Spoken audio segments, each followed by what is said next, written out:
आता आम्ही पक्ष कार्यालयात चाललो आहे. तिथे बाकीचे उमेदवारी सगळ्या उमेदवारांना तिथे बोलवणाऱ्या पक्षाचे नेते सगळे तिथे येणार आहे आणि त्यानंतर तिथनं सीएम साहेबांसोबत बोलणं करून या संदर्भातला तोडगा काढणार आहे.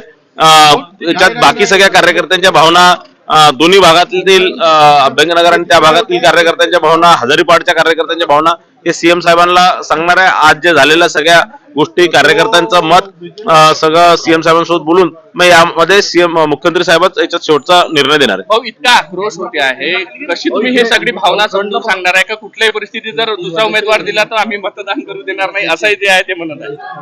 नाही, असं काही हे नाही. या भावना आज ठीक आहे, शेवटचा दिवस आहे, कार्यकर्त्यांच्या भावना तीव्र आहे, पण हे कार्यकर्ता हे सगळे भारतीय जनता पार्टीचे सच्चे कार्यकर्ते हो. मनोनीत नगरसेवक द्याल का त्यांना कार्यकर्त्यांचं पाहून? नाही, आता काही निर्णय असा झालेला नाही की त्यांना तिकीट देणार की नाही देणार.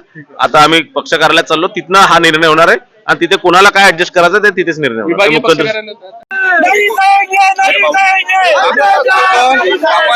अनेक वर्षापासून भाजपचे एकनिष्ठ कार्यकर्ते म्हणून आहात आणि अशा वेळी जर बघितलं असेल तर आम्हाला पार्सल उमेदवार नको, तर आम्हाला लक्षात घ्या, पार्सल हा शब्द चुकीचा आहे. माननीय विजयजी होले हे सुद्धा प्रभागातच राहतात. गेल्या 35 वर्षापासून ते सुद्धा भारतीय जनता पार्टीचं काम करतात आहे. ते सुद्धा निष्ठावंत कार्यकर्ते आहेत. त्यामुळे पार्सल हा शब्द नाहीये. कुठल्या भागावर अन्याय होत असतो. पक्ष नेतृत्व आहे.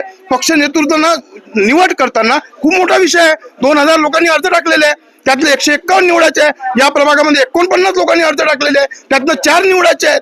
त्यामुळे असा विषय नाही आहे. ज्या भागावर अन्याय होता हा विषय आहे. या भागाच्या कार्यकर्त्याच्या भावना योग्य आहे, कारण की या अगोदर सुद्धा या भागाला प्रतिनिधित्व मिळालं होतं म्हणून या भावना आहेत. तुमच्या रूपानं इथं प्रतिनिधित्व भेटणार आहे ना. मी त्यांचा प्रतिनिधी आहे. पण नगरसेवक असलो तरी चालेल, नसलो तरी चालेल, पण कार्यकर्त्यांच्या भावना दुखावणार नाही याची गॅरंटी आहे. भारतीय जनता पार्टीच्या कार्यकर्त्याला आश्वासनाची गरज नाही. मुख्यमंत्री निष्ठावंत कार्यकर्त्याला आश्वासनाची गरज नसते.